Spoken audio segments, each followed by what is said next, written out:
Hip, hip, hooray, meninos e meninas, começando mais uma edição do podcast Podástico aqui pelas redes do Sol, pelo nosso YouTube e pelas plataformas digitais todas, sempre entrevistando pessoas que têm a ver com cultura nessa temporada. Falamos com os artistas, falamos com pessoas ligadas à cultura. Estou aqui com a Ana Morena, diga olá, Ana Morena. Oi, gente, estamos aqui com mais um Podástico. É isso, começando mais essa edição com um convidado que, além de ser uma sumidade da cultura da cidade, também tem cargo na gestão pública.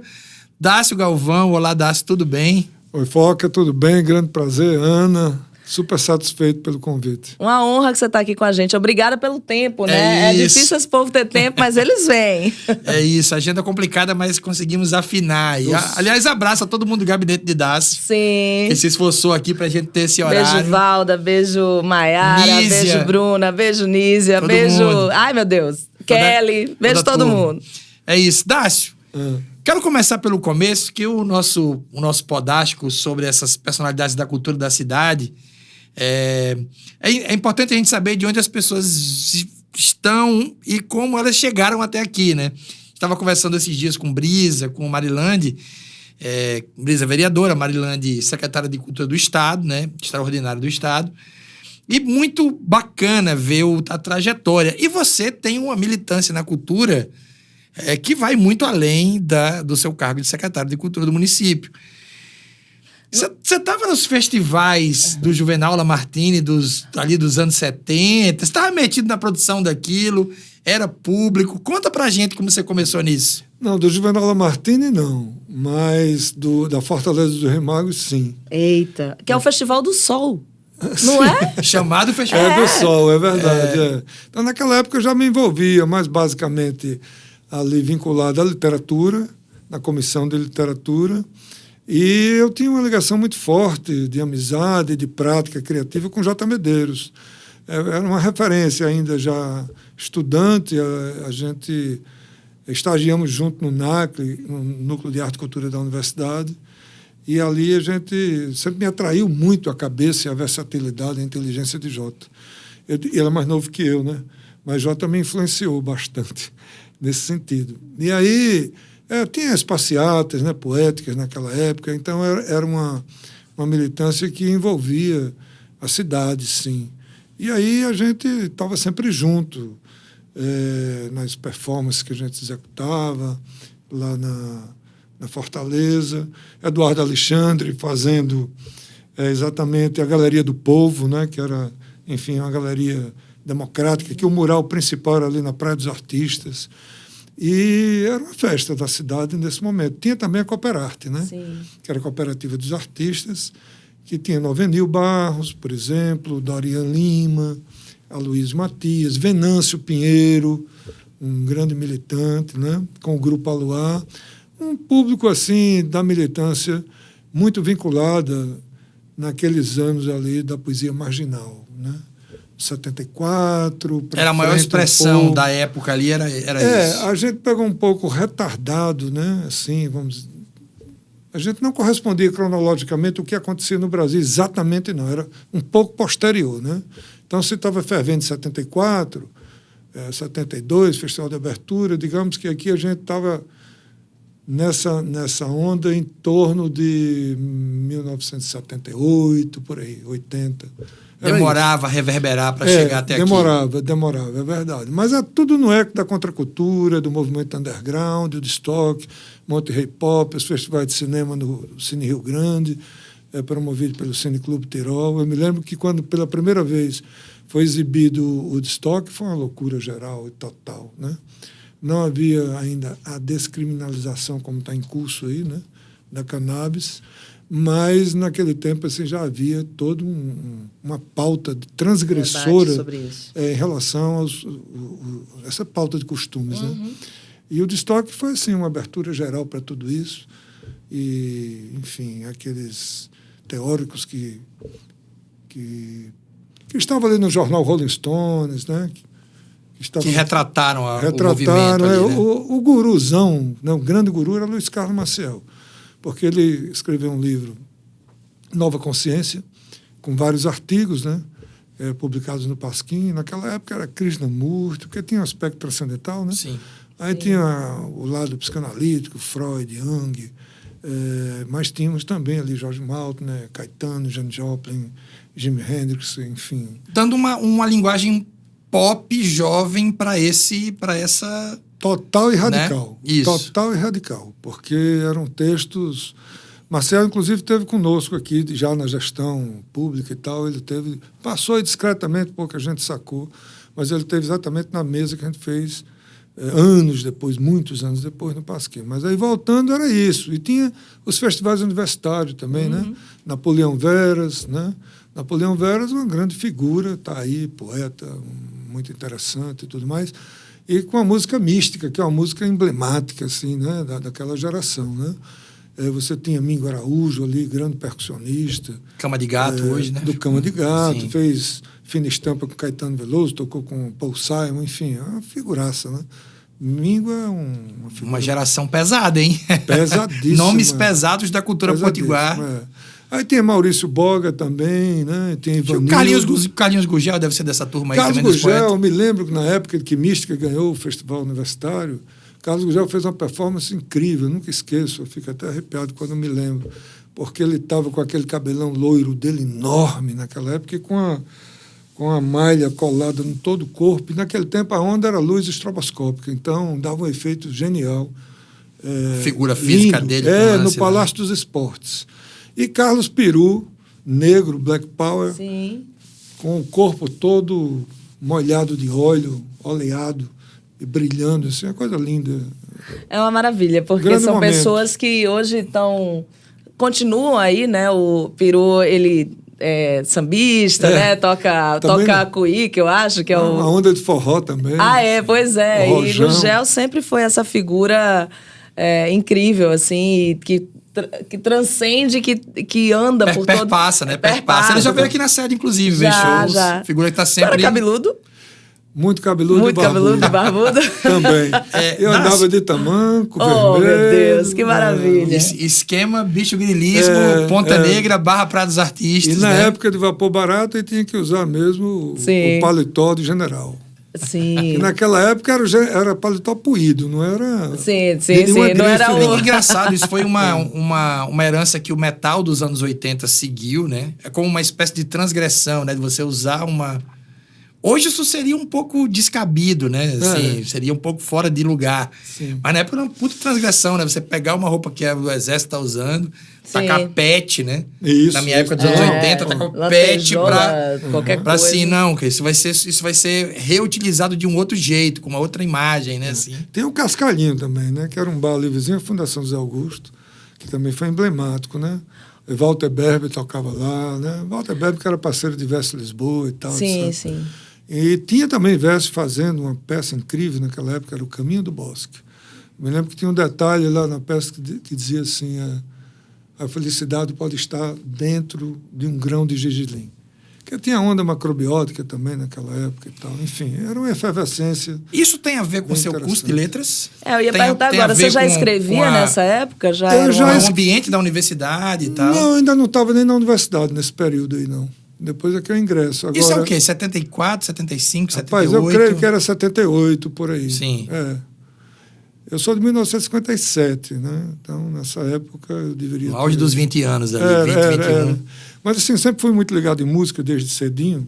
Então, eu ouvia 12, 15 horas de música, Hendrix, John Winter. Minha cabeça era muito mais feita no rock, no blues, e depois no jazz, Miles Davis e tal, etc.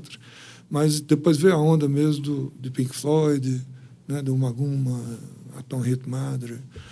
O The Dark Side of the Moon já é depois, né? Já é quando eles se sacramentam. Já fica pop ali. É verdade. The King Crimson também era muito ligado, Van der Graaf Generation, o Yes, enfim, curtia loucamente esse povo. E Hendrix nem se fala, né? Era bíblico. Então, enfim, tinha o Alcatel naquela época, Raul era nosso parceiro, enfim.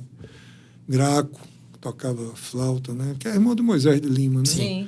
E aí a gente saía na noite com o Gel também, e às vezes a gente ia ali para Miami, tinha aquelas locas de pedras, a gente ficava tocando ali flauta e curtindo. Me parece que essa região centro, que hoje é centro histórico / centro em cima, Ribeira caindo no Forte e na Praia do Meio, era o território cultural da cidade. Mamãe disse que o nome Praia dos Artistas... Mamãe Clotilde Tavares, escritora. Ela diz assim, as pessoas falam da Praia dos Artistas como por causa do forte, que se hospedava e tal, mas não, que os artistas éramos nós. Isso. Os artistas que iam da Praia dos Artistas eram os artistas da cidade. Não era porque o povo se hospedava no Hotel Reis Magos, os artistas era a turma da cidade, né? O próprio Mirabeau morou ali, Sim. né? Mamãe morava ali também. Sua mãe morava ali. Fagner, às vezes, ia para lá se hospedar na casa de Mirabeau, vinha de Fusca naquele tempo, né? Enfim, tinha uma discussão muito legal naquele período. E tinha também ali na rua João Pessoa, Elisson. A primeira loja de Elisson, quando surge, era emblemática, porque todo mundo fazia cabeça, ia para lá 5 horas da tarde. E ficava todo mundo encostado, chapadíssimo ali nos carros e tal, ouvindo Rolling Stone. Onde era essa loja? Ficava onde? No edifício Cisal. Ah, sim. Aquela loja... Essa loja, houve essa loja. Até um dia desse, mudado de nome. Ah, não sabia. Né? Elisson saiu de lá. Obviamente, Elisson virou isso que vocês conhecem, né? Não, mas era uma loja incrível. Era uma loja de disco, que virou alugou som e virou a maior empresa de som do Nordeste. Isso. História incrível que a gente... Boa ideia de contar aqui com o Elinho, vamos chamar Elinho aqui para contar essa história. Elinho não estava na frente nessa época. Era Eduardo e o irmão dele, que eu esqueço o nome agora, um cabeludão, que parecia muito com o guitarrista do Grand Funk. Cabeludão e tal, etc. Entendeu? Agora, o Impacto 5 na ABC tinha as matinês. E essas matinês tinham um momento incrível, porque era quando eles repertoriavam Santana, né? Black Magic Woman, enfim, Oi Como Vá. E você tinha também ali John Lennon, até ouvindo, até encarnava a fisionomia, óculos, tudo igual, né? Um cover muito legal. E tinha também Chicago, nessa época que ele executava, e I'm Go Home, de Alvin Lee, que Joca Costa fazia literalmente igual, 9 minutos de solo do Tendias Alves, de Alvin Lee. Então, nesse momento, a gente parava, o baile parava e ficava todo mundo curtindo, literalmente. E Amaro Lima, grande Amaro, maquiador e tal, dava o seu show à parte, porque ele ficava dançando sozinho, já que naquela época o cabelo Black Power do tamanho do mundo, e ele desbundava geral. Então, ficava assim, o ABC parado, ouvindo aquilo, aquelas referências musicais, assim, que eram reproduções, mas só ali tinha. Sensacional. Que maravilha. Dácio, eu perguntei sobre o curso de letras, que está aqui na sua biografia. Tá. Já foi uma... você tem uma ligação, para quem não sabe, Dácio tem uma ligação próxima, talvez carnal ali com a poesia. Verdade. É que talvez seja onde você se exercita no artístico. Acho que é a frustração de não ser músico. Aí, você tentou ser músico, então eu ia perguntar, poesia. porque é poeta, escritor. Nunca aprendi a tocar instrumento algum, mas, segundo o Joca Costa, que é um puta músico, ele acha que eu tenho uma grande sensibilidade para música, intuitivamente. Enfim, é por aí. Então eu ouvia muita música, 12, 14 horas de som, mas nunca toquei nada. E aí enveredou pelo lado da poesia no artístico e fez o curso de letras. E fiz o curso de letras, e aí fui me encontrar aí com a teoria de Ezra Pound, grande teórico poeta do mundo, né? Onde o ABC da literatura diz assim, que e a própria construção da arte moderna, que você não consegue trabalhar a poesia sem ritmo, sem musicalidade. Então eu vou me encontrar aí, não à toa que nessa confluência e convergência de mídias ou de linguagens, o meu trabalho sintetiza música, texto, oralização, enfim, experiências melódicas ou experimentais ou aleatórias, desde os instrumentos de Walter Smetak até Arnaldo Antunes e por aí vai. Então, me encontrei, por fim, aí, mas a frustração é não ser músico. Quando você se forma e a coisa mistura um pouco da informação da universidade com a coisa de ser jovem, com o zeitgeist, né, ali do momento, que era esse desbunde geral da beira da praia ali. Sim. Aliás, incrivelmente narrado. Acho que eu nunca tinha visto ninguém narrar de um jeito tão icônico, tão imagético como agora. Assim. Muito legal que a gente tem esse registro. Mas é por conta desse feat entre a universidade, a poesia e o desbunde geral, e de você ter vindo de uma família cultural, né? Porque você já tem uma atividade de cultura dentro da família ali. Você fala um pouco dessa coisa de família e você assumir esse papel, né, dentro desse universo de continuar na produção cultural, né? Foi por isso, foi esse fit que fez essa carreira? Como é que chegou a esse ponto? Eu venho de uma família tradicionalíssima, conservadora, careta, mas porém intelectual. Isso é verdade. Contribuiu, claro, para quem tem sensibilidade. Eu tenho 10 irmãos. E nessa linha, eu tenho uma irmã que é psicanalista e que também tem sensibilidade para a área visual. Tem uma boa planificação assim, na sensibilidade. Mas o fato é o seguinte, é que você vai, né? Acho que todo mundo que trabalha numa certa linguagem artística, você vai amadurecendo e tal. Eu precisava criar chão teórico também, sentia essa necessidade. E eu acho que o lado acadêmico, ele colabora para essa prática, seja na música, em todas as linguagens. Meu pai, de fato, tinha uma biblioteca, e tem ainda hoje, está preservada, muito interessante e tal, uns 10 mil volumes e etc e tal. E assim, eu já pensava livros para ler lá. Inclusive, na época, jovenzinho de yoga, mas assim, sempre tinha um viés assim, de uma contraposição. Mas eu encontrava lá, por exemplo, referência de autores interessantíssimos, como Caio Prado Júnior, uma história dialética e materialista. Eu ia lá, pensava e tal, os pensadores e tal, e aquilo fomentava. Mas, assim, eu fui evoluindo, e aí, nesse sentido, a própria Fundação José Augusto, eu criança, de calça curta, já frequentava.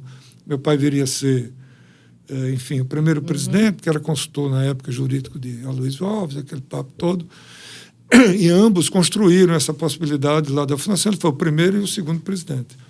E eu passei a ir para lá e tal, não sei o quê, para a cantina. Não deixava de você ser sensível de receber aqueles fluxos, né? Por exemplo, eu nunca esqueço a primeira vez que eu fui a um festival de literatura no Teatro Alberto Maranhão, com a presença de Gilberto Freire, de Odílio Costa Filho, o menino entrando com meu pai lá e tal, que era já a Fundação José Augusto promovendo isso, né? Mas, enfim, então, esse mundo caseiro, na medida em que ele me estimulava, mas, ao mesmo tempo, ele me reprimia, porque havia uma atmosfera repressiva, involuntária, né? Pela formação de toda a estrutura familiar bem conservadora, e eu o período, já vinha com o período político também. O período político eu já vinha com esse DNA transgressor, sabe? Não foi nada intelectual, não, era uma coisa intuitiva mesmo. As minhas Você é o mais buscas. jovem? Não. Você era o mais jovem? Era André, minha irmã ainda mais jovem, mas dos homens era o penúltimo. Sim. Era o penúltimo. Mas aí, dos homens, o mais jovem, tinha toda aquela hierarquia, né? Mas, enfim, eu fui quebrando essas estruturas, mas sofri bastante para romper, do ponto de vista familiar, com isso, porque irmão se metia, não sei o quê, se acompanhando, está frequentando, não sei o quê, aqueles papos, né? Mas, enfim, e aí isso tudo me fez... uma coisa que foi muito importante para mim foi quando eu fui trabalhar na TV universitária. Que aí eu fui cameraman, passei pelo vídeo, naquela época era VT, videotape, né? E depois eu terminei como diretor de imagem, como suite master e tal. Fui galgando essas posições lá, e Jácio Fiuza, pai do nosso amigo, era o outro diretor, só que Jácio era muito mais competente e mais experiente que eu. Então eu ficava mais com os enlatados e Jácio mais na produção de estúdio. Ainda que eu fiz várias, por exemplo, naquela época, tinha 18 anos, mas cheguei a fazer com Alceu, com Fagner, coisas inéditas. Primeira vez que Raul Andrade vai para dentro do estúdio, sou eu que levo. E faço uma gravação com Alcatel acústico, com João de Deus, com Edinho, de Cida, tudo no acústico. Que lindo. Tem isso no arquivo deles, né? Não sei se tem. Me lembro demais do cenário que a gente fez na hora, vários cogumelos, né? Mas, enfim. E aí, a TVU tinha um programa de educação incrível, né? Veio muita gente de São José dos Campos para cá e tal. Aí, Lenice Queiroga, Amaro Lima, Fátima Arruda, o pessoal do teatro e tal, lá dentro, isso criou um ambiente maravilhoso, criativo, fértil para se desenvolver ideias legais, né? E ali se criou uma possibilidade de nicho, de pensamento também. Tinha um pessoal também à esquerda, Bosco Teixeira, que era do PCBR na época e tal, enfim. O pessoal que veio de São José dos Campos, principalmente João Batista Campagnolo, mas Arnon Andrade era uma grande figura na área de educação. E, enfim, a TVU foi isso. E eu ia para lá mais cedo, botava a estação no ar sozinho e ficava curtindo, antes da estação entrar no ar, com a programação, uma hora e meia antes, ficava já jogando música lá, as músicas que eu acreditava. E eu já estava numa virada aí de Milton Nascimento começa a fazer a minha cabeça no Clube da Esquina, que eu não sacava bem, eu era muito americanizado, a coisa inglesa e tal, B.B. King, Muddy Waters. Começou a entender a brasilidade. Comecei a entender a brasilidade com Milton, foi por aí. E aí, o que é que fazia? Nessa época, Berílio Vanderlei, grande escritor, né? Grande figura, poeta, cronista, crítico de cinema e tal, estava lá, mas eu não sabia quem era Berílio exatamente. Eu era garotão e tal. E Berílio me sacou e aí me chama para escrever sobre música no programa que se chamava Aconteceu, que era todo domingo, o Fantástico da TVU. E aí ele escrevia sobre literatura e eu escrevia sobre música. E aí depois é que eu me descobri fazendo dobradinha com o Berílio, com a generosidade dele, né? Eu era um garoto, ele já era um cara figuraça. Então a TVU me deu um up assim, muito legal. Nessa mesma época eu vou para a Tribuna do Norte, meu pai era do Conselho da Tribuna, e eu vou para lá fazer revisão à noite, estagiando. E João da Rua, nosso poeta, sim, João Batista, também estava lá, fazendo revisão, que era da galera já, das militâncias marginais e etc. e tal. Bom, passado esse percurso aí, eu fui induzido a fazer direito, porque a minha família tradicionalmente é toda ligada à área do direito. E até fui reprovado. Aí foi ótimo, porque aí eu fiz letras. E aí, em letras, eu fui fazer letras, mas nunca com aquele caminho para ser um professor. Uhum. Nunca tive essa vocação assim, convencional. Naquela época, para fazer letras, era mulher que fazia. Sim. Homem quase não. Né? Então, era que tinha essa coisa da licenciatura, de seguir a carreira. Mas eu já entrei com a cabeça voltada para a semiótica. Eu já tinha uma leitura em cima da semioticidade. Eu já lia na Paralela sobre isso. E no currículo não tinha. Mas aí, assim, eu mergulhei na linguística, na fonética, na fonologia.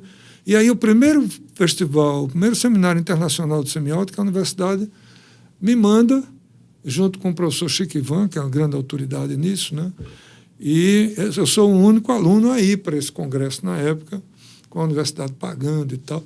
E aí se dá o meu grande encontro com a poesia concreta, porque eu vou conhecer Décio Pignatari, vou conhecer Maria Lúcia Santella Braga ao vivo, Ari Rocha, que era do curso de arquitetura e tinha uma sacada semiótica também na área da arquitetura.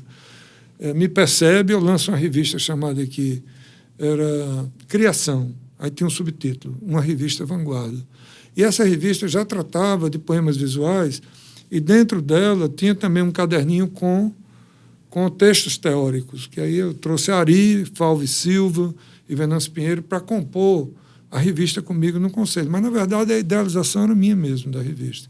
E Venâncio trabalhava na Durne, mas eu precisava imprimir a revista, não tinha grana e tal. Falves era operário gráfico nessa época. Então, Venâncio, a gente fazia com extenso eletrônico na sede da Durne, onde Venâncio trabalhava, parte desse material, e fazíamos também lá na gráfica, na Ribeira, onde Falves trabalhava. E Ari era paulista e articulava textos com o pessoal de São Paulo também, né? Então, por exemplo, eu recebi um texto, uma carta, e 2 poemas linguísticos visuais naquela época de Meli Castro, que é o pai de Eugênia de Meli Castro, grande cantora e tal. E esse cara é uma autoridade da poesia de vanguarda portuguesa, o Haroldo de Campos de lá, né? Bom, enfim, então foi esse percurso mais ou menos não linear que eu fui me formando, se colocando aí nessa posição, formatando, Mas quando eu parto mesmo, assim, digamos, para o mestrado, que aí eu escolhi trabalhar arte moderna do século XIX, final do século XVIII, melhor, final do século XIX até 1972, que aí inclui mestrado e doutorado, aí sim, ali eu fui tomar muita consciência assim, desses processos de convergência de linguagens a partir de um livro chamado Construtivismo de Ferreira Goulart, um ensaio que abre muito, assim, por exemplo, tem um capítulo incrível, até na minha dissertação, eu fui fundo aí, modesta parte, nessa questão da colaboração da escola Bauhaus, né? Da escola da forma suíça. Então, essa revolução de artes, ofício e de ambientação, desde uma casa a uma colher, né? Enfim, a arte utilitária, a arte de ofício. E aí não consegui pensar diferentemente disso. Então, pensar a arte moderna nesse recorte era interessante, mas eu não queria pensar a arte moderna onde eu tinha um chão concreto, que era Natal, Rio Grande do Norte. Então, onde eu pude, eu tinha que ter esse link global, europeu, norte-americano, nacionalizado, mas tinha que ter uma conexão com o estado do Rio Grande do Norte. Com a cidade. Então, por exemplo, o poema Processo foi vital para mim, para manter a correlação com a poesia concreta. E, depois disso, quer dizer, eu pego Cascudo, os poemas de Cascudo, com todas as contradições políticas e ideológicas dele, ele produz coisas na época que vão para as duas principais revistas modernas no país, né? Ou melhor, da América Latina, que era a Revista de Antropofagia e Terra Roxa e Outras Terras. Ele se articulava com Mário de Andrade e conseguia fazer os poemas dele chegar lá. Mas não só ele, Jorge Fernandes também esteve lá.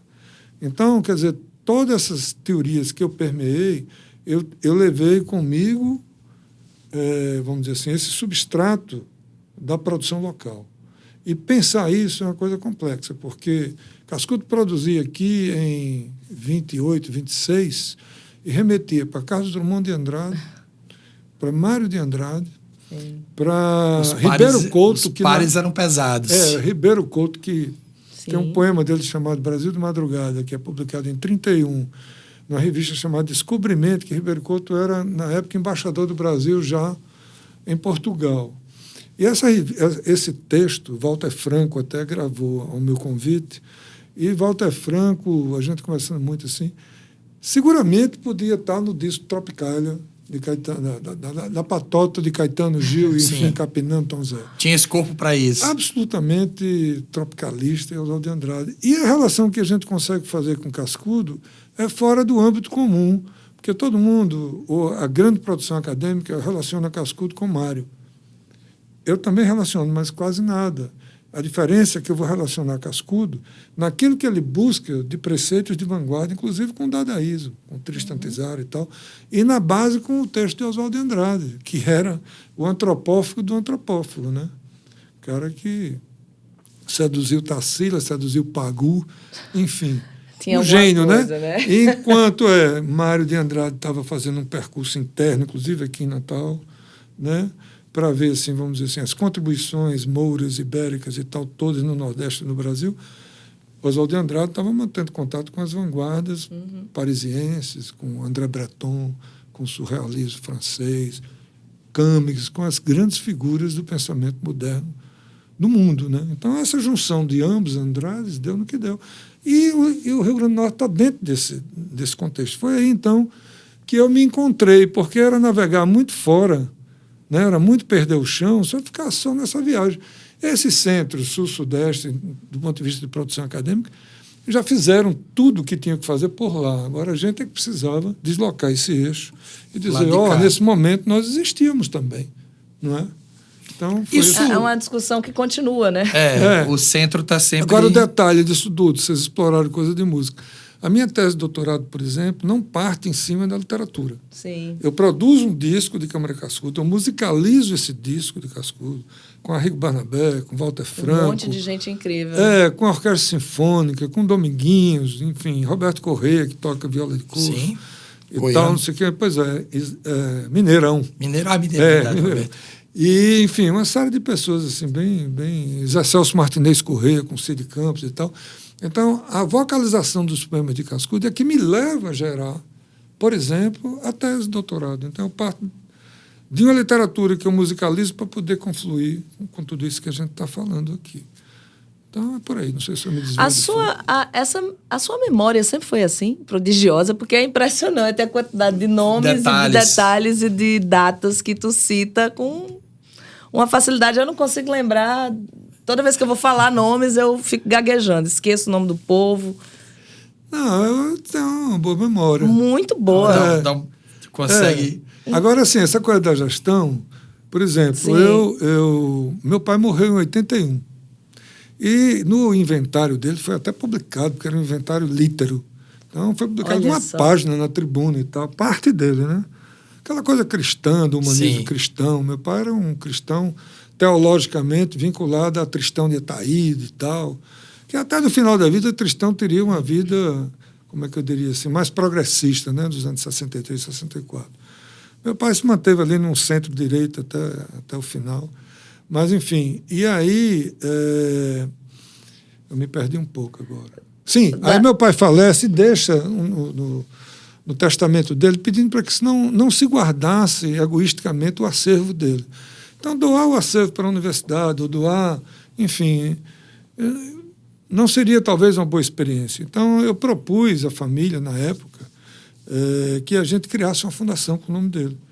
E aí minha mãe, viúva, aceitou de imediato. A casa era grande, tinha um terreno lá, eu cheguei a fazer o projeto só para a parte de trás, só que ela falece antes da conclusão desse projeto, e aí os outros irmãos todos concordam que a própria casa deveria virar uma entidade. Isso. E assim foi feito, criada uma entidade fundacional, e eu fui para dentro. Eu, Pedro Pereira, naquela época, Joca Costa, ficou 12 anos lá comigo, Manoca Barreto cria toque lá comigo, a escola de música de harmonia funcional. Começou a fundação lá, existe lá. A fundação Hélio Galvão existe até hoje. Depois é que ele vai para a Auxiliadora. Ali para na frente. E existe até hoje, né? O prédio existe da Fundação Hélio Galvão. Não, ela está ativa. Ela está ativa. A biblioteca está lá, mantida, sediada lá. Do mesmo jeito e tal, porque ela é assim, ela não é linear. Sim. Uma hora ela está mais down, uma hora está mais up. Aí vai subindo e descendo, mas está lá. É interessante que o filho mais transgressor e mais revolucionário foi o que manteve a tradição da família. Né? Agora, as ações da Fundação, eu até estava vendo aí aqui no Do Sol um acervo, tudo que é canto, inclusive no teto aí de reproduções jornalísticas. O nosso, vamos dizer assim, o nosso arquivo jornalístico de matérias é muito grande também do que a gente já fez na cidade. Muita coisa. E a gente tinha, assim, uma pretensão, não muito, né, perna curta, porque o passo muito largo, às vezes você tropeça, né? Então a gente tinha, assim, a literatura, as artes visuais e a música, né? Era esse tripé que a gente se assentava lá na Fundação. E a gente tinha aqui uns 12 funcionários na Hélio Galvão, né? E a gente conseguiu, por um momento, desenvolver um trabalho bem interessante lá. Mantendo convênio com o governo do Estado, mantendo convênio com a prefeitura, nos moldes do que mantém as instituições público-privadas, né? Sim. Academia de Letras, Instituto Histórico e tal. Mas, assim, por exemplo, o dia do artista plástico, 8 de maio, não se celebrava em Natal. Começa a partir da gente. E, assim, por exemplo, Abraham Palatinic, que é a maior referência de vanguarda, né? Um dos criadores da arte cinética mundial, ele faz a exposição na Hélio Galvão, né? Um cara que... A obra dele hoje, não por isso, mas também vale alguns milhões de dólares, né, hoje. Sim. Então, assim, a gente fez coisas marcantes. Por exemplo, TV Educativa. Nós fizemos na TV Educativa um programa inteirinho para o Brasil inteiro, com a presença de Minga Araújo. Isso já e Ciba, Sim. que também estava com a gente, foi nosso convidado. Isso já é ações da Fundação Hélio Galvão. Já chegando historicamente, né, na nossa régua aqui do podcast, já chegando na Fundação Hélio Galvão, aí você já tinha publicado. E eu entro para a gestão privada, né? É aí a minha primeira experiência. Com a gestão, né, de um... Você falou que a fundação era particular, mas tinha conexões. Acho que funciona como, mas depois como hoje, né? Depois eu vou trabalhar na Zé Augusto. Sim, trabalhar na Fundação Zé Augusto. Na Zé Augusto eu passei pelos setores diretivos, todos eles, exceto a presidência, mas o resto eu passei. E foi também um momento fértil na gestão de Waldo Madruga, e a gente conseguiu fazer algumas coisas interessantes lá e tal. Instituto Venola Martini, na área de pesquisa, né? Por exemplo, a referência de cordel, que tua mãe é ligada, teu tio também, Braulio, né? Sim. Uma coleção de cordel nós criamos lá dentro, né? Que é a Chico Traíra, né? Fizemos lá. as grandes jornadas de cultura popular no Teatro Alberto Maranhão, o mapeamento que a gente fez no Estado, foram 33 municípios que nós visitamos, resgatando desde uma ceramista que estava lá no interior de Montanhas, aquele município, nunca esqueço. Era uma índia mesmo que estava ali, tal, e a gente resgatava e trazia, e levava para... Tocador de marimbau, né? Coisa raríssima. A gente conseguia. Um proto-marimbau, um berimbau primitivo, né? Que se tocava na horizontal. Sim. Vocês conhecem. Então, enfim, e a gente trazia para o teatro. Era uma semana dessas atividades, e no final sempre encerrava assim, um concerto de violeiros, um concerto de rabequeiros. Minha mãe me levava. Rabequeiros, por exemplo, o Cego Oliveira estava aí, emblemático, Rosenberg Cariri fez um grande filme sobre ele, né? Então, rabequeiros, concerto de rabequeiros. Agora está mais introjetado já na cultura local, né? Graças a Deus, coisa boa. Mas naquela época era algo assim, muito novidade para tudo e para todos, né? Deixa eu puxar um fio aqui, porque isso faz uma ponte entre todo o seu histórico pré-produtor, né? Você se mostra um produtor cultural com a fundação ali, com a saída da universidade e indo para a fundação, e começa a paquerar com a gestão pública com a Fundação Zé Augusto e chega nesse lugar, né? E fica ali nesse lugar. Que eu acho que também faz um feat sobre, para mim, uma das principais coisas da sua biografia, que é a Nação Potiguar. Que deve ter sido uma paixão que você desenvolveu exatamente nesse período que você acabou de narrar, por isso que eu quis puxar o fio agora. Né? A gente deu a sorte, aqui com o do Sol, de digitalizar, né, o catálogo da Nação Potiguar, e eu posso falar muito bem, porque eu que digitalizei. Verdade. Fiz todos o escaneamento das capas, digitalizei todas as músicas, as waves, guardei isso. Tem o guardião do negócio, você recebeu também, né, as cópias digitalizadas. Mas eu acho, assim, isso aí já é na minha geração, né? Na parte que eu começo a entender a cultura como uma coisa que eu já fazia parte. Que a Nação Potiguar foi muito transformadora, porque fez uma coisa que ninguém tinha feito, que é guardar a memória no momento em que a memória estava mais esquecida, né? Não é à toa que tem um disco clássico de Dona Militana, que é celebrado até hoje, que...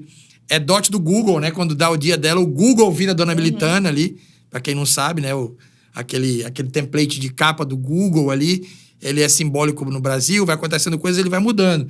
E no dia do aniversário da Dona Militana, ele muda pro nome da Dona Militana, do tamanho que é a importância desse conteúdo. E eu queria que você falasse um pouco disso, né? Porque você claramente teve contato com isso ali primeiro nessa pré-pesquisa, nessa coisa com a poesia, de achar esses elementos do roots, né? Da raiz do Estado, que já vem um pouco de Câmara Cascudo, e chega para essa contemporaneidade. E quando isso vai se digitalizar, quando isso começa a sair em CD, a gente tem um vácuo histórico. Né? Existe esse vácuo histórico. A gente não soube guardar muito bem os primeiros arquivos digitais. E eu acho que a Nação Potiguar entrou exatamente nesse momento, que era uma coisa que estava se perdendo, a cultura popular estava num lugar de muito destaque nos estados vizinhos e de zero destaque em Natal. Você via isso também? Você estava conseguindo enxergar isso? Eu tô falando para você uma visão minha. Claro. De fora e de jovem também. Certo. Aí quem tinha 20 anos era eu nessa época, né? Era você. Não, na verdade, eu não enxergava essa correlação com os outros estados, não. Mas eu sempre entendi, e entendo ainda hoje, que o Rio Grande do Norte é muito rico em termos de cultura popular. E me estranha muito que os criadores, estou falando mais especificamente na área da música, não têm uma vinculação profunda com essas manifestações locais. Quando eu digo isso, você pode até me elencar 10, 20, 30 relações, assim, fulano fez um disco que remeteu... Não, tinha aqui um toque do Zambeiro. Não é isso que eu estou falando. Eu estou falando de uma incorporação orgânica, de relação, de corrente sanguínea, né? Que, por exemplo, você vê Recife, você conhece bem a cena, talvez mais do que eu, está mais atualizado vocês dois até. Mas você vê que é algo que não tem exotismo, não tem folclorismo, é corrente sanguínea. Não é parafolclórico. Não é, exatamente. Então, é isso que nós precisamos ainda fazer, né? Então, a minha preocupação era tentar demonstrar isso, né? Tentar, por exemplo, Milton Nascimento gravou com Ayrton Moreira, com Annie Shorter, não sei o que e tal, mas ele vai lá e ele canta Carlos Bento, né? Fazendo uma ponte ali com aquela tradição formativa, étnica, né? Do estado de Minas Gerais. Para dar um exemplo pontual. Natal, o Rio Grande do Norte tem coisas incríveis, né? A dança de São Gonçalo, a dança do Espontão, né? E essas situações, para não falar do Zambê, que as pessoas já estão mais incorporadas, mas tem a própria Dona Militana, que estava onde estava, quer dizer, Dona Militana até então, ela era uma informante, o termo é esse, tecnicamente falando, né? Dentre tantas outras, para um pesquisador, Deifo Gugel, folclorista, adepto da tese do folclore. Ponto. Ela não era Dona Militana, ela era Maria José. Maria José. Ponto. Quando eu vi a identidade dela, foi que eu achei esse nome Militana incrível. Na militância militar, né, do verbo militar, ela militana, tinha tudo a ver, né? E aí a gente começou a vender artisticamente ela. Mas veja, então, esse mapeamento sonoro, ele é mais do que são documentos sonoros, são registros sonoros, literários também, né? Que dá, digamos assim, uma condição de documentar essas células rítmicas existentes aqui, né? Os caboclos, por exemplo, lá de Major Salas, ligado à Malhação de Judas e tal. Então, quer dizer, é muita coisa. São muitos elementos. A gente está falando musicalmente, né? Mas na mesma época, a gente lançou o quê? Uns 26, 28 discos e tal. A gente procurava fazer relações assim. A Orquestra Sinfônica executando Chico Antônio. A Orquestra Sinfônica executando Domingo em Copacabana, de Roberto Faisal e Paulo Tito, daqui. A Orquestra Sinfônica executando Ternura, de Cachimbinho, com arranjo de Hamilton Godoy e o clarinete de Paulo Moura. Só para explicar, tudo isso é registro, né? Registro fonográfico. Está na coleção. Deixa eu fazer uma... Você está trocando aí o meu cartão, já posso ir? Deixa eu só puxar um outro fio para vocês entenderem muito bem o que a gente está falando. A Nação Potiguar era um selo, né? Que estava vinculado ali também a lançamentos literários, por causa do cantante, né? Que era um... Galante, cantante. Falando de cantadores. O Galante era um anexo do Diário do Natal, é isso? Da Tribuna? Na verdade, era um jornal de 4 páginas que era lançado mensalmente. Em cada fascículo era convidado um escritor, um pesquisador para discorrer sobre o tema e que tinha esse viés etnográfico, né? E aí, com isso, ele trabalhava não só esses valores, assim, digamos, imateriais e tal, como também da música e da literatura, mas da linha antropológica também, né? Rezadeiras, cantarias, encantarias também. Cantaria é aquele esculpir, como tem aquelas bases, digamos assim, do alicerce da Fortaleza do Rei Magos. Aquilo é tudo feito à mão, né? Então, era isso. Teatro de bonecos, cocos, romances ibéricos. Eram vários temas. E aí, a cada 2 anos, você tinha o quê? 48 páginas. A gente lançava gratuitamente. Com fascículos, né? Depois a gente compilava todos eles num fascículo específico. Sim. E lançamos 2 volumes. Tinha um disco, não tinha? Não lançava junto com o disco? Não, ele era sem o disco. O Galante era sem o disco. Galante. Ele era encartado na Tribuna? Na Tribuna, na época, e depois no Diário de Natal, distribuído gratuitamente. Isso, saía junto com o jornal. Jornais, gratuitamente. Puxando o fio para dizer que esse trabalho da Nação Potiguar, ele durou quanto tempo, a Nação? Olha, agora eu não sei nem quanto tempo. A gente não sabe nem se terminou, né? Não terminou também, não. Não terminou, nem se terminou. Não terminou, não. Ele está ativo. Agora, tá aí. Ele diminuiu. Eu fui para a área pública e eu sou o diretor artístico do projeto. Sim. Aí, claro que diminui, até porque fica complicado. Eu tive que me afastar legalmente, Sim. dentro do cartório. Sim, tem da Fundação Hélio Galvão. Não dá para estar nos dois cantos. Um conflito de ordem ali, legal. né? Aí ele meio que diminuiu de ritmo, né, o projeto, mas ele está ativo. Vou chamar vocês para ouvir esse projeto, porque ele está completamente gratuito. Primeiro, em todas as plataformas digitais. Elas são estritamente desorganizadas, né? Inclusive, quando foi pro lado, Dácio disse, foca, pelo amor de Deus, isso é muito bagunçado. Eu disse, é bagunçado, mas é o que temos, tem pouca informação e tal. Mas, todas as informações, capas, ficha técnica e os áudios estão no naçãopotiguar.bandcamp.com, que foi o lugar que a gente conseguiu compilar da maneira mais organizada possível. Se você usa Bandcamp, você pode clicar e ouvir os áudios gratuitamente, ler todas as fichas técnicas. E para quem tem interesse em comprar, você também pode comprar lá. Você pode adquirir você pode... Acho que lá é gratuito. Você paga quanto você quiser, eu acho, que a gente não botou preço. Mas se a pessoa quiser baixar o conteúdo, é possível fazer isso através do Bandcamp, naçãopotiguar.bandcamp.com. Essa digitalização me salvou 6 meses da pandemia, né? Porque foi incrível. Acho que Dácio me chamou para fazer isso faltando 1 mês. Acho que num pré-carnaval maluco, que eu falei que faria. Eu falei, eu faço isso. Mas deixa passar o carnaval. E passar o carnaval foi a pandemia. Eu acho que os 6 primeiros meses da pandemia eu fiquei... Ficou ocupado digitalizando. Muito ocupado digitalizando, ouvindo e aprendendo sobre esse conteúdo. Então, o que ele está falando aqui é um conteúdo que eu já conhecia boa parte dele, mas conhecia muito pouco do que viria a ser esse conteúdo mesmo, né? Com os discos indo para mim, e olhando tudo, e ouvindo, e conferindo ficha técnica. Tem coisas incríveis.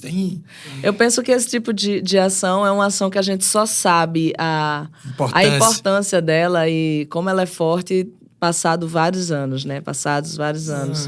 Porque é uma documentação histórica fundamental, assim, que não havia.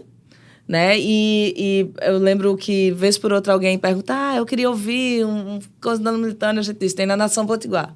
Vai lá que você vai encontrar.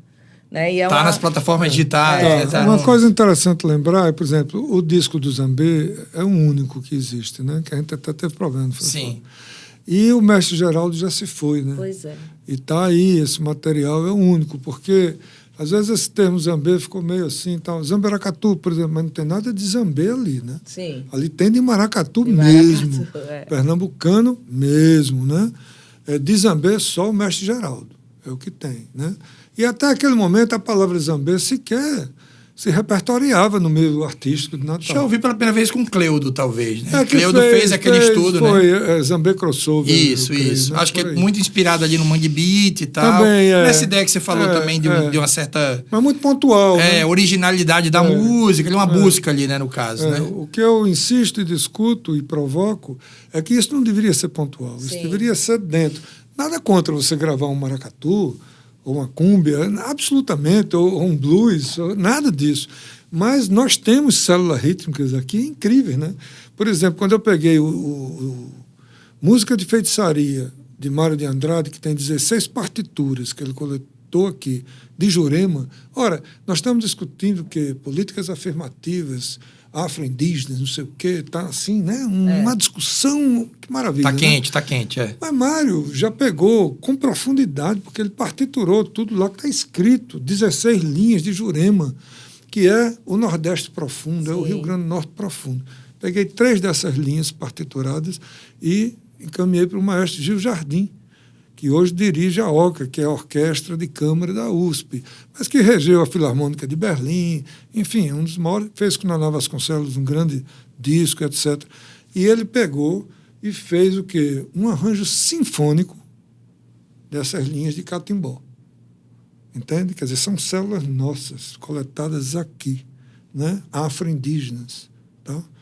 Então, na hora que Gil Jardim faz isso, faz o quê? Faz para uma formatação de orquestra de base europeia. Olha o diálogo aí que a gente está estabelecendo.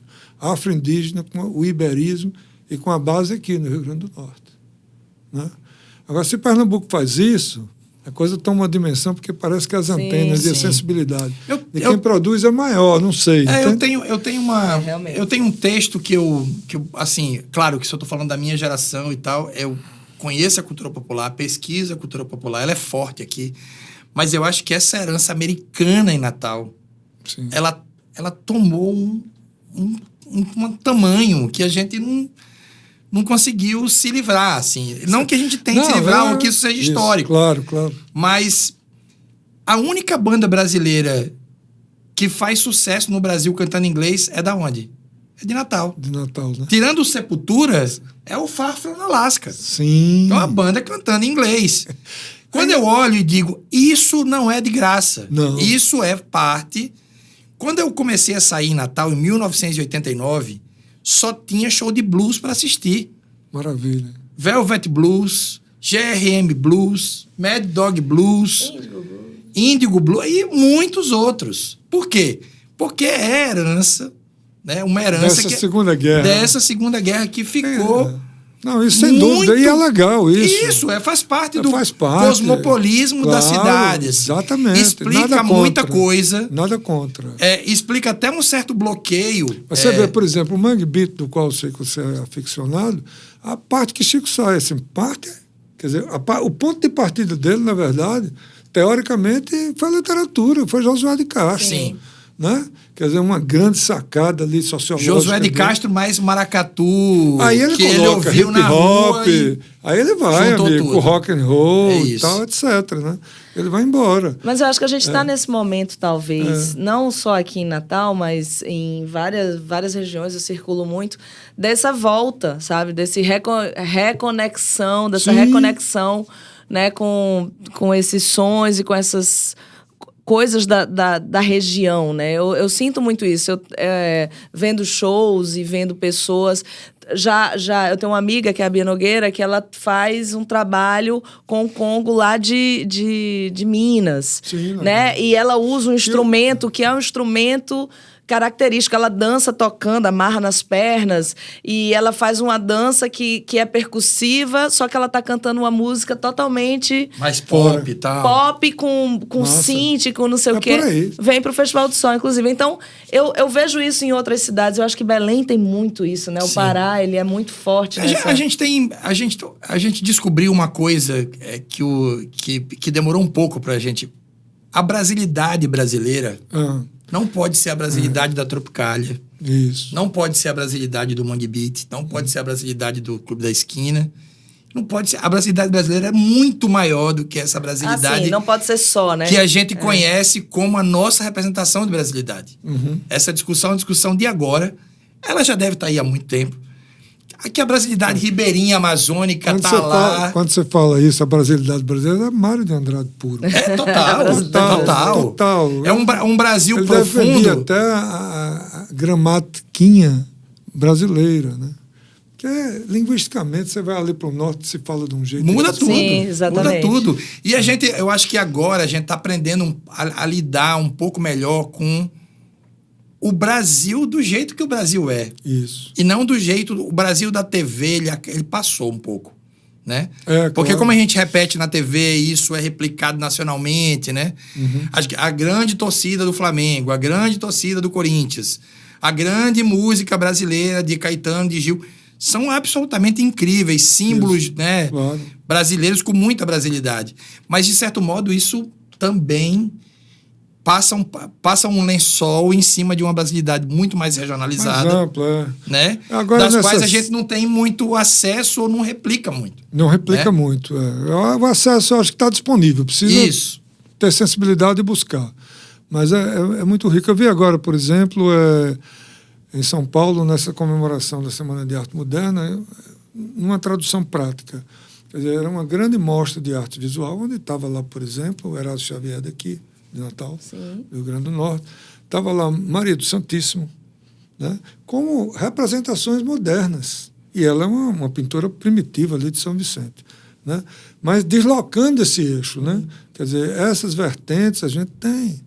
Mas a gente, no Rio Grande do Norte, eu costumo dizer assim, às vezes me incomoda, porque você tem aqui na Paraíba, Chico César, sei lá, Vital Farias, não sei o quê, Cátia de França, pá, não sei o que, vai lá, Quinteto da Paraíba, que, né, trilha sonora no Central do Brasil, premiado.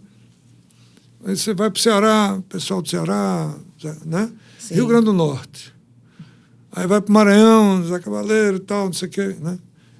Porra, e o Rio Grande do Norte, a Voz Nacional. Sim. Qual é a nossa representação? Ainda, né? Pois é. Até eu fiz uma leitura da música de Giliardi, eu digo produzindo, né? Sim. Com Zeca, né? Sim. No disco da banda sinfônica, ele cantando aquela nuvem e tal. Zé Cabaleiro. Sim, sim. Mas, enfim, o fato é que acho que falta isso, sabe? Acho que falta isso, porque não à toa, eu me lembro que Gustavo Lamartine, por exemplo, tem uma música dele que, na época, com os 400 anos da cidade, eu trouxe Ciba para fazer. Maravilhoso.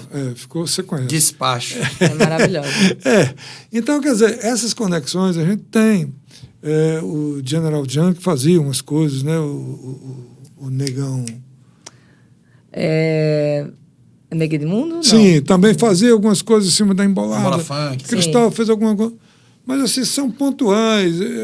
Não me traduz um trabalho de uma pesquisa permanente e uma incorporação que possa significar dentro do trabalho e dentro da identidade daquele artista. É isso que quando você fala Caetano e Gil, não sei o que é do Brasil, mas a incorporação, muito deles é no ritmo lá, afro-baiano. Sim, total. Total, você sabe disso, né? Então, por exemplo, nós temos a rock, isso é uma coisa também que eu acho que é pertinente. Não, a berço do samba e tal, não sei o que, o samba, que tal, tudo certo. Mas você pega essa tradição do samba e faz uma pesquisa sobre. Eu estava lendo ainda ontem, coincidentemente, Mário, que morreu Raimundo Brasil, o cara que trabalha as tribos de índios, né? Os caboclinhos daqui também, né? Então eu fui ao sepultamento dele e tal, semana passada, e aí eu estava lendo, porque é uma coisa também que passa ao largo, né? E é uma coisa que impressiona muito a Mário. Ele tem um livro chamado Danças Brasileiras, são 3 tomos, e um deles é sobre os caboclinhos na Paraíba e aqui, né?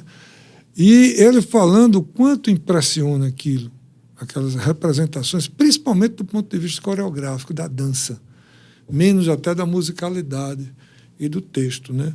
Então, assim, a própria dança do Rio Grande do Norte, com a dança do espontão, quem está falando só de música propriamente, mas essas representações coreográficas não tem, as pessoas não se interessam para gerar essa identidade.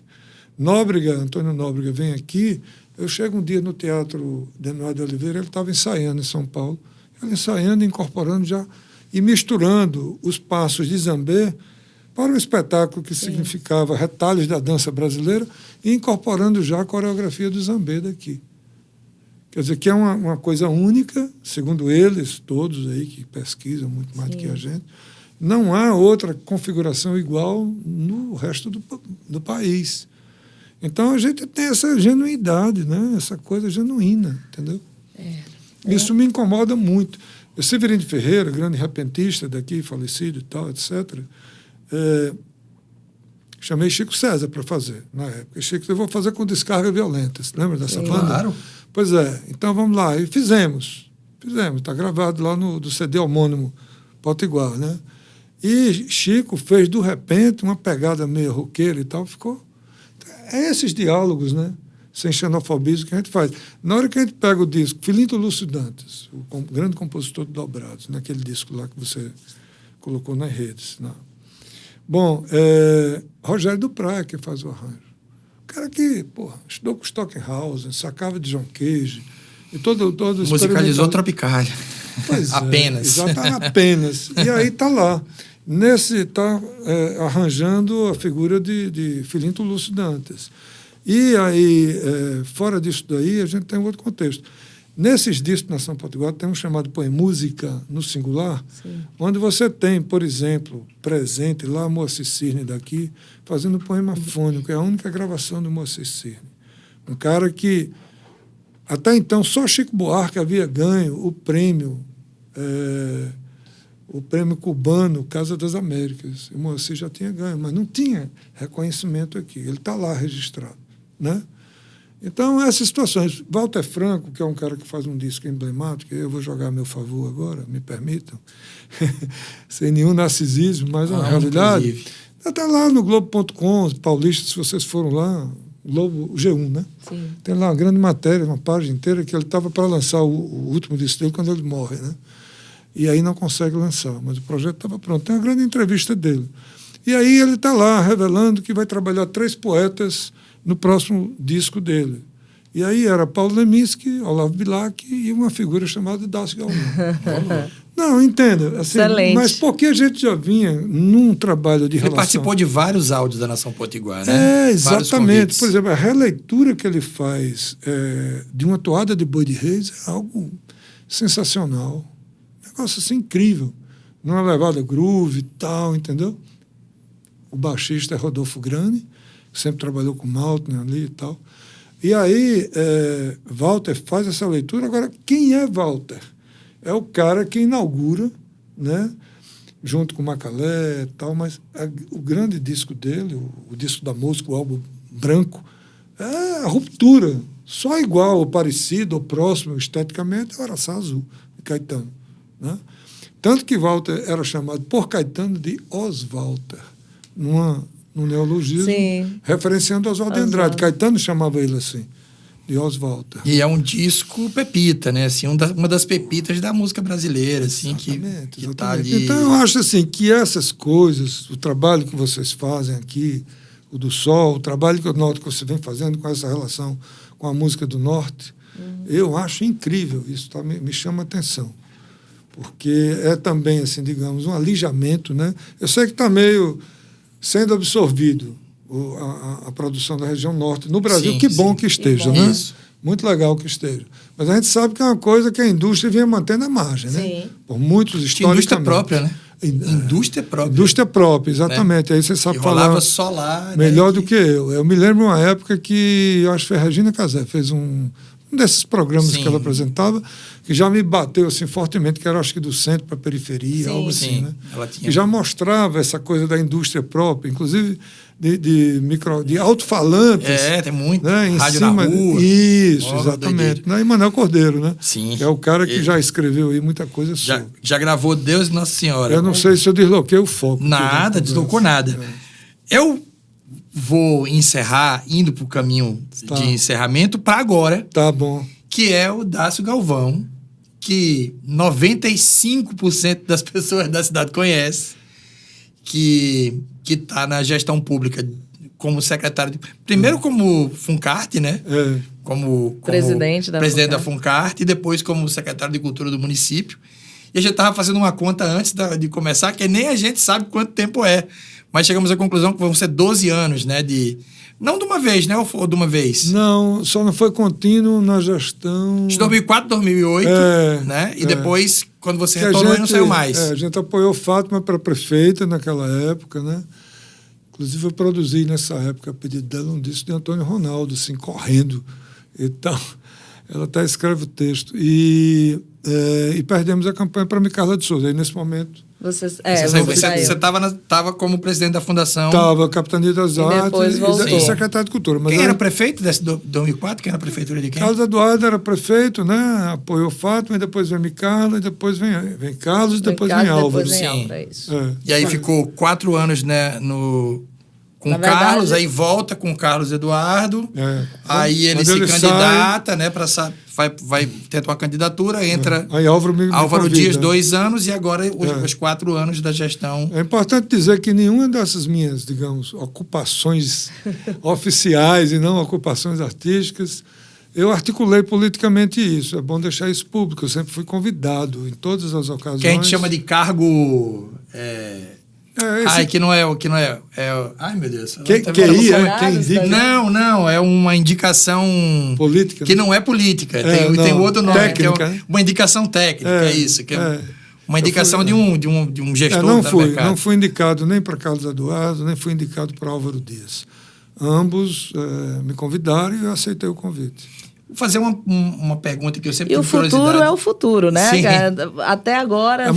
E é bom dizer assim, na gestão de cultura, ambos os gestores republicanamente têm respeitado nossas ações. Sim. Não tem interferência de cunho político partidário e legitimam o nosso trabalho, independentemente do espectro ideológico ou qualquer coisa do tipo. dá pra a gente... Eu como... Na minha cabeça de pessoa que tá do outro lado, sempre fico pensando, nossa, deve demorar a cair a ficha, você ser uma pessoa você era um produtor cultural que foi para a secretaria. Demorou para você? Como é que foi essa digamos, essa passagem a de mudança, bastão? Né? Mudança de mentalidade também, e né? artista, né? Artista e tal. Produtor cultural. Porque a gente estava conversando ontem que esses cargos, quando uma pessoa é um artista, é uma pessoa, né, da sensibilidade, vai para um cargo desse, dá uma endurecida. É verdade. Dá uma, né? Você fica ali num ambiente em que você... é bruto. Você diz assim, beleza, né? Você tem que dar uma respirada funda ali para você entender que está num lugar onde você vai conseguir fazer algum tipo de inserção do que você pensa como ideal para a vida, digamos assim, né? Como foi a sua chegada nisso aí?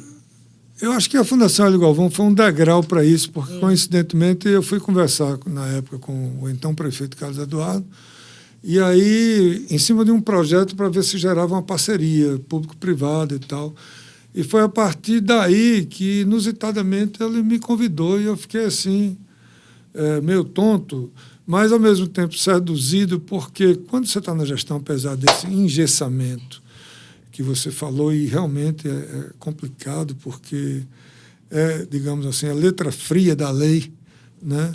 Então, há regramentos jurídicos de toda a ordem, financeiro. Trâmites e trâmites, né? Processos longos, burocracias que se desenham, né, na escala, desde a lei federal, vem descendo para o Estado e depois para o município, que você tem que cumprir, é duro. Então... mas, ao mesmo tempo, tem algo que seduz, que é você pensar em fazer algo para a coletividade sem concessão à demagogia. Então, quando isso também lhe dá prazer, lhe dá mais do que prazer, às vezes dá emoção mesmo, né? Porque você imagina que pode fazer a cabeça das pessoas, educar, elevar o nível com as ações culturais. Isso é o que seduz a gente, né?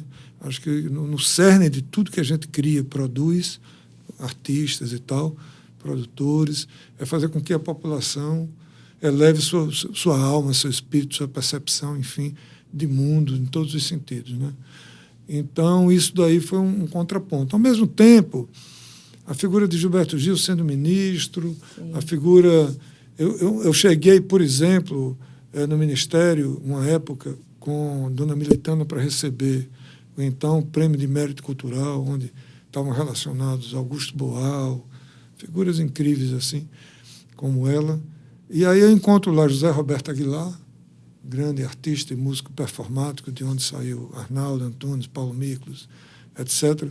Aí estava Aguilar de smoking, estava Jorge Malten de smoking na equipe de Gil, né?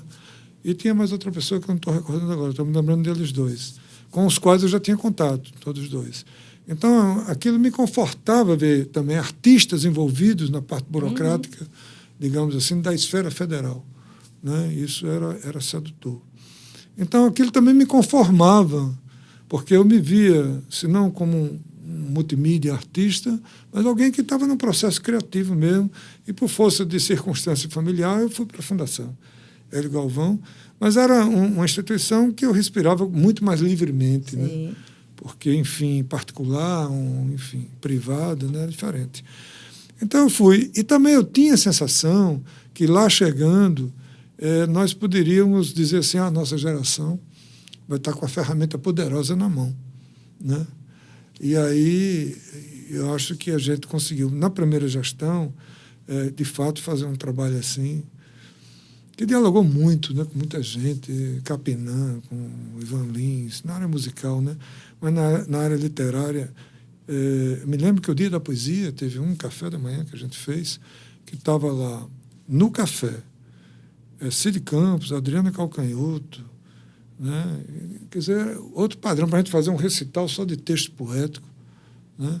Aí no outro estava Capinã, no outro estava Afonso Romano de Santana, Tom Zé veio cantar ali, o menino que... o guitarrista, arranjador de Caetano, esqueço agora o nome dele, como é o nome dele? Assis Brasil, não, bom, depois eu digo aí. Mas a grande figura aí. Grandes shows ali a gente fez, na Nova Vasconcelos, Hermeto Pascoal, ali na Capitania, né? Um período que talvez tenha inaugurado os eventos calendarizados da cidade, né? Sim. A gente pode falar aí de Natal em Natal, mais pesado, né? Isso. Acho que talvez a primeira vez que usou esse nome, Natal em Natal, já tinha... Não, começou na gestão do Carlos Eduardo. Acho que tinha as famosas e saudosas feiras literárias, né? Do município. É que eu acho que, assim, de certo modo, impulsionou a gente ter eventos calendarizados, inclusive fora do governo. Porque... Que é uma indução. É tudo uma indução. Você vê o evento calendarizado, você meio... Parece que vai tendo um design thinking ali. Você vai mentalizando que aquilo vai acontecer. Então, por exemplo, se você é escritor, você sabe que vai ter a feira literária. Eu acho que a gente sofreu, assim, um estigma natural. Por conta de políticas não continuadas, públicas, né? Sim. Assim, não, evento não é cultura. Muito se discutiu, inclusive já fui adepto desse lado. Isso mudou globalmente, né? Então você tem hoje, sei lá, festivais musicais no Brasil inteiro, no mundo inteiro, e me parece que tem até uma associação de festivais, eu creio. Ana foi presidente, a PAFIM, Associação Paulo Brasileira. André, Sim. Isso aqui, enfim. Isso. Então, eu creio que esses ciclos brasileiros, não é só no Rio Grande do Norte, né? Natalino, junino e carnavalesco, não tem como. O que a gente precisa nesses intervalos, ter a continuidade também. Não parar.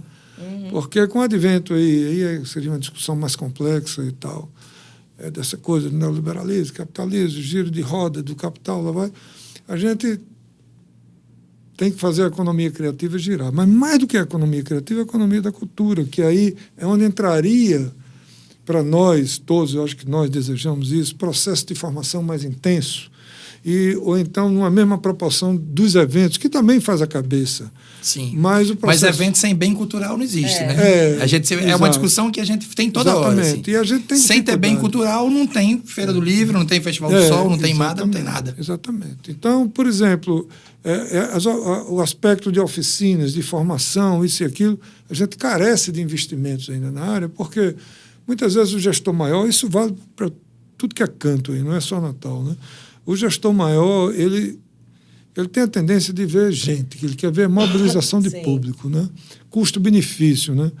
E o processo formativo, ele não tem a paciência para esperar do que aquilo possa replicar no futuro.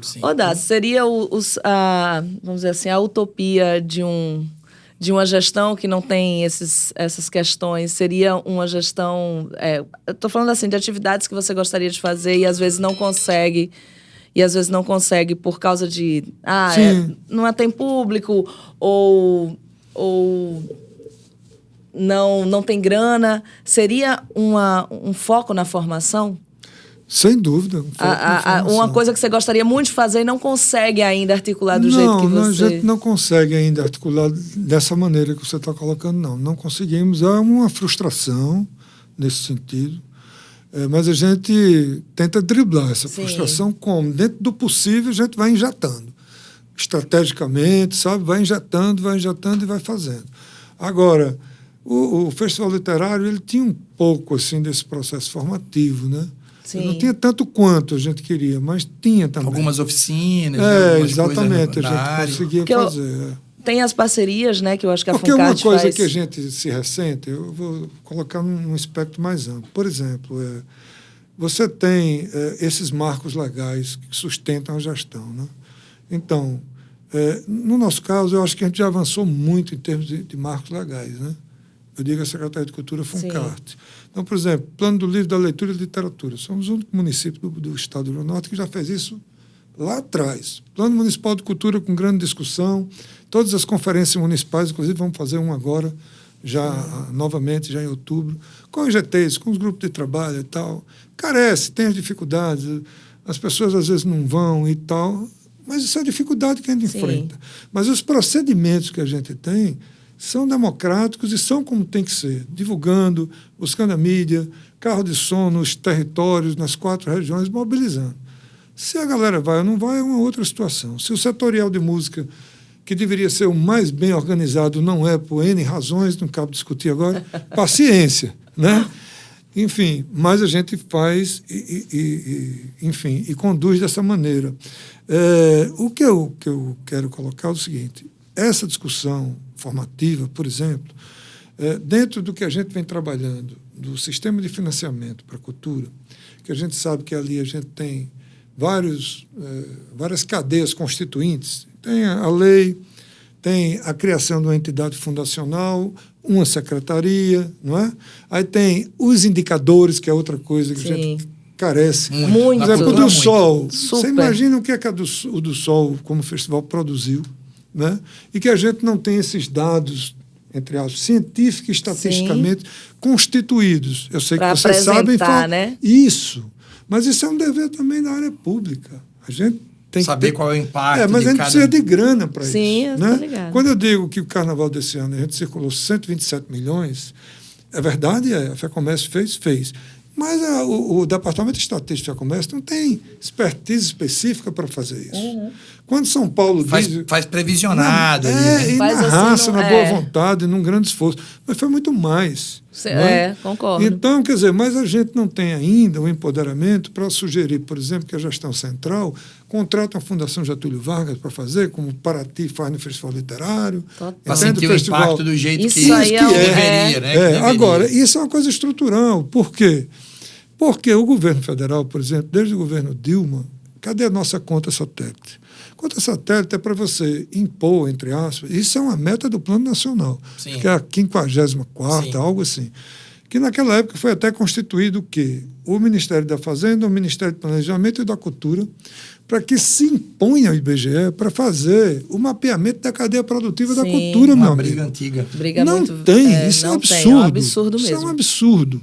Porque é isso que vai dar força, gente. Hoje a gente diz, Isso. 4% do PIB, é muito É mais. muito mais. Infinitamente Muito mais. mais. No mundo, dados no mundo, a música e o entretenimento, no geral, é a 4ª economia mundial. Sem dúvida. Maior do que a automobilística, maior do que muitas outras. 4ª do mundo. Então isso é Tô falando de estruturante. entretenimento, né? Entendi. Que está tudo ligado a cultura e entretenimento. Então, Então, às você vezes, vê o tamanho por que disso. não faz? A gente sabe como Sim. fazer, mas o problema não é esse, é um problema político. Né? Você pega a verba do Ministério da Cultura é zero É em minúscula. relação aos outros ministérios. Minúscula, Como todos- aqui também a nossa é bem pequenininha. Muito pequena, Só que o que acontece? Os artistas não se mobilizam, né? Precisa os produtores. Porque, entendo, uma entidade fundacional pública e uma secretaria de cultura pública, ela não funciona se não tiver os produtores, os ela artistas precisa lá tá dentro, endossada. discutindo, Enchendo né? o saco. Empoderando, mas encher o Empoderando, saco no aperreando. sentido de fazer uma frente, discutir com o prefeito certo. constituído, com o governador constituído, porque você vê outros setores da educação, por exemplo, os caras são Vão lá o articulados, tempo inteiro. têm seus sindicatos, têm suas categorias Tem tensionamento, mobilizadas. né? Tem tensionamento, um bom né? tensionamento. Isso, Exato. Né? Porque exatamente. muitas vezes o gestor ele precisa ser pressionado no bom sentido, não é? Mas e a eu gente acho- colheu os frutos. E eu acho que a gente está, inclusive, num momento bom, porque antes da pandemia, os artistas e produtores mal queriam saber Não queria. não vou lá não é para mim, eu vou cuidar aqui da minha vida eu sozinha. E aí, com a pandemia, se notou a importância de políticas públicas, né? Como são fundamentais, como mudam, né? A Audi Blanc, que chegou em todas as pontas, você viu artistas da comunidade que você nem sabia que existiam, estavam lá e você tiveram visibilidade. Então, assim, eu acho até que a gente já está num momento um pouco melhor. Não, e E a o que cidade... gente e a precisa cidade... é um ajuste e a participação de quem faz, de quem cria, de quem produz. Por Isso. quê? Se você analisar, são dados, né? A gente vem investindo a cada ano, a Prefeitura de Natal, a Administração Álvaro, vem investindo progressivamente mais e mais e mais a cada ano. O que é preciso é a gente distribuir melhor internamente como vamos aplicar esses recursos. E tem que ser junto com vocês. Tá certo. Não é? Mas para ser junto é preciso ter não é nós e vocês, mas uma política desarmada para se compreender esses processos. Porque às vezes você vai na audiência na Câmara, o gestor tem 5 minutos, depois abre democraticamente para a plateia. Quando você soma a minutagem de quem está na plateia, de quem fala... Eu estava lá na última. Não tem nenhuma réplica. Tive que mandar uma mensagem no zap dele dizendo, olha, não foi... Não tem. Mas, por exemplo, aí faz parte, tá? A ditadura como é que chama? Dos editais. Você vê o Mink aí, só lança edital e edital e edital. Inclusive, quero celebrar a chegada do edital do Fundo de Cultura do município. Que aumentou agora. Que não tinha Fundo de Cultura há anos. Né? Há anos. Inclusive dentro da sua gestão, né? É verdade. A gente não estava conseguindo ter esse fluxo. Claro, muitos editais abertos, editais de participação pública dos artistas no Natal e Natal, no Carnaval, no São João. Mas esse edital público de feitura do bem cultural, a gente não tinha há anos. Eu já entendi que o seu espaço público, né, da gestão pública, eu sinto, você não me disse nada, mas me permita, na nossa pequena convivência de amizade até ultimamente, acho que você está chegando meio, não sei se eu ainda quero ser um gestor público, e está tentando deixar o Fundo de Cultura sólido e amarrado. Como a gente conseguiu amarrar? A minha briga é essa, né? Assim, para quem não sabe, está tendo uma discussão sobre a lei Djalma Maranhão. É um fluxo de para onde esse dinheiro deve ir, o que pode ser feito com a renúncia fiscal, o que pode ser parte desse dinheiro virar um fundo direto. Isso. E a minha briga não mexe no fundo. Tem que ter mais dinheiro. Não tem que ser substituído um pelo outro, ou metade de um para o outro. Isso. Essa é a nossa briga, porque a gente, no fundo, já é precarizado. Tudo que você falou sobre gestão pública aqui teve a ver com precariedade. Desde o MINC até a Secretaria de Estado, indo para o município. E isso até individualmente, porque o trabalho dos artistas... E isso vai para tudo. A gente entende para tudo. O que eu acho é o seguinte, é que havendo um deslocamento do montante investido na lei hoje, e que se a gente tiver força, classe artística conosco lá, para a gente, por exemplo, antes de qualquer tomada de decisão concreta, que é isso que a gente vem tentando estabelecer o diálogo democraticamente, a última reunião eu achei muito boa. Aquela lá que a gente estava junto lá? Não, uma que teve agora, já estava viajando. Porque foi uma proposição de brisa, todo mundo falou, foi bem boa.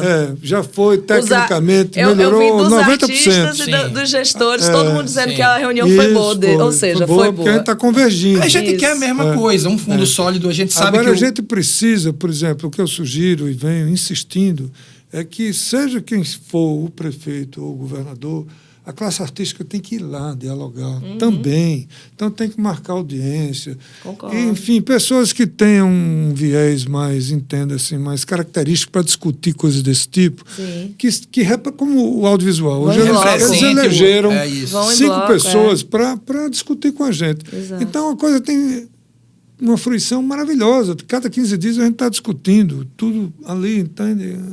Alinhado. A força na coletividade e na representação. E se expor, olha, a gente teme isso, por aquilo, qual o compromisso político que pode ser assumido? Porque, veja, o que é discricionário, por exemplo, o temor, não, mas se amanhã o prefeito que vier não colocar isso. A gente deixa claríssimo isso. Nós construímos o secretário de Tributação, o secretário de Cultura, o procurador-geral e mais dois procuradores internamente. Nós saímos de lá com uma proposta amarrada para o financiamento, o percentual. Só que durou pouco a nossa alegria, porque está demonstrado cabalmente que a gente não pode amarrar percentual, é inconstitucional. Dentro da lei de financiamento à cultura. Mas estava tudo amarrado, tudo certo para a gente fazer o que a gente ia fazer em tese, essa transferência tira daqui e bota para ali, mas para assegurar. Porque a gente entende que, por exemplo, um festival como o do Sol, um festival como o MAD, os dois mais emblemáticos, vamos falar assim, não tem como nenhum poder público ficar fora. Agora mesmo nós estamos apoiando o João Mardos. Fatalmente vamos apoiar vocês, porque interessa ao poder público. Sim, eles existem, a gente existir, Claro, né, como interessa calendário. o Rock in Rio, sei lá, Sim, Rio de a Janeiro, Prefeitura Rock in do Rio Rio. de Janeiro, o governo do Rio. Lollapalooza São Paulo, e por aí claro, vai. entende? Agora, a gente precisa migrar, que aí vem o processo de formação. A gente não tem projetos, por exemplo, da Zona Norte e da Zona Oeste. Sim. O Rio de Janeiro já conseguiu colocar uma coisa lá direto para a periferia. As lonas, né? As zonas culturais. Exato. A gente precisa fazer formação de agentes culturais naquela Sim, região, quer dizer, é uma concordo. deficiência nossa. Né? Mas naquela audiência mesmo, Foca, que você estava lá, não teve um produtor ali, daquela região. Da região. verdade. Aí teve um rapaz franco que disse, não, eu sou, você é domiciliado, mas o seu projeto é no centro histórico. Mas lá não tem nada. Quer dizer, são mais de 300 mil pessoas fora do circuito. Tem que migrar para cá. Que até rumam para cá, né? A gente vê muito esse fenômeno. Porque né? se não vier, não tem. Não consome. Então, quer dizer, essas discussões são tão simples de serem discutidas. E uma coisa que é sério, está constituído 2% da renúncia. Que maravilha. Mas você sabe que é discricionário. Se ele não quiser dar nada, ele não dá. De 0 a 2, né? Mas isso, até o zero lá, aí né, significa escrito. dizer o quê? Que a classe artística se empoderou. Sim. Não há prefeito que queira tirar. Exato. Mas é isso que a gente tem que construir. Eu ia falar sobre isso. No deslocamento para o fundo do audiovisual, para o fundo da cultura. Eu tive agora nesse painel do qual fiz parte lá, na Joaquim Nabuco, do MINC, semana passada, quando eu saí, 2 figuras da Secretaria de Cultura do Estado, não era do município, lá de Pernambuco, elas vieram me abordar, amiga de Fernando Yamamoto até. Aí disseram, pô, a gente está querendo saber da sua lei e tal. Mas eu peguei subsídios aqui, no município. Essa que eu falei lá, que a gente estava nessa... Vai se retroalimentando. nesse debate, sabe? Sim. Aí tal, ficou curiosíssima com o nível de discussão que a gente estava tendo. Enquanto aqui, às vezes, pode parecer polarização, para eles estão viajando no que a gente está conseguindo. Porque não é fácil, aquela coisa que você disse, está gestor. Né? Como você se divide, se eu estivesse do outro lado aí, entre o artista e o gestor, as dificuldades que vocês atravessam. Né? Como a gente vai fazer o processo de migração para novos projetos? Como é que a gente vai renovar isso? A lei tem 24 anos. Como é que a gente vai discutir? Mas como é que a gente vai dar garantia, de fato, política? A gente só vai dar se a gente estiver junto. Tá certo. Verdade. Se a gente não tiver... E eu quero celebrar aqui... Aí você veja, chegou um ofício, rapidissimamente, de 134 produtores culturais para a prefeitura. Ele despachou, mas com a mesma coisa que estava na consulta pública. Sim. Mas a gente sabe, pela estatística da lei, que aquele 134 não significa os 80%, 90% do recurso da lei. Sim. Você entende a contradição? Sim. Então, essas coisas a gente tem que analisar à luz, digamos assim, de desarme, para construirmos o melhor. Eu não quero dar tiro no pé, nem a gente lá da Secretaria, ninguém é louco. Né? A gente quer construir algo que desloque isso, mas que não afete, mas que sejam construídos vários outros mecanismos. Por exemplo, sim, a moça me disse que lá que está em 32 milhões o fundo do Estado de Pernambuco. Aí, meu amigo, é muito diferente. Você sentar. Outro nível, né? Você, como produtor, sentar comigo, ou mesmo como artista, Ana, dizer, ei, vamos propor aqui um edital para a gente fazer só da música alternativa. Vamos propor um edital. Tem como eslotar melhor. O papo é outro. É outra história. É outra história. Eu queria fazer um comentário para a gente terminar, que assim, até é uma comemoração, na verdade, que é assim, apesar de que o Natal e Natal perdeu um pouco a força nos últimos tempos, assim, pelo fato de ter regionalizado a programação, isso diminui o público. Beleza, ele existe até hoje. É uma vitória da cidade. O Carnaval é uma vitória da cidade. Esse ano a gente teve uma conversa, não sei se isso pode ser público, mas quase não teve Carnaval, a rigor. O Carnaval que a gente entendeu como ele deveria ser. Né? Porque o prefeito ficou duvidoso de como isso poderia ser feito, e, né, meu Deus, não tenho dinheiro. E a gente sabendo desse fuxico de que não iria ter, fomos até você e disse, olha, o prefeito fizer isso, vai ser a coisa mais impactante da gestão dele, porque vai ser o ano que todo mundo está voltando no Carnaval e ele está dizendo que a cidade não vai ter Carnaval. Ele que arruma o dinheiro. Como, de fato, ele correu atrás e conseguiu botar o Carnaval na rua muito bem, inclusive. Muito pelo fato de que as leis de incentivo à cultura, os eventos calendarizados, Tudo isso é coisa de 10, 12 anos para cá. Verdade. Né? São vitórias, conquistas. Quando alguém diz assim, bora mexer na lei de João Maranhão, eu disse, bora não. Foi tanto tempo para a gente conseguir calendarizar a lei, que a lei... a gente já sabe que os prefeitos que entram canetam a lei em abril. A gente já sabe mais ou menos quanto eles vão fazer. Você imagina você criar amanhã um disparo que no 1º de janeiro já tem... veja, um calendário para a Zona Oeste, para a Zona Norte do Sol. Mas é genial, independente do que tem aqui. Mas é exatamente sobre isso. Agora, o que eu quero dizer, Foca, a gente fala, a gente está falando a mesma linguagem, na verdade, sabe?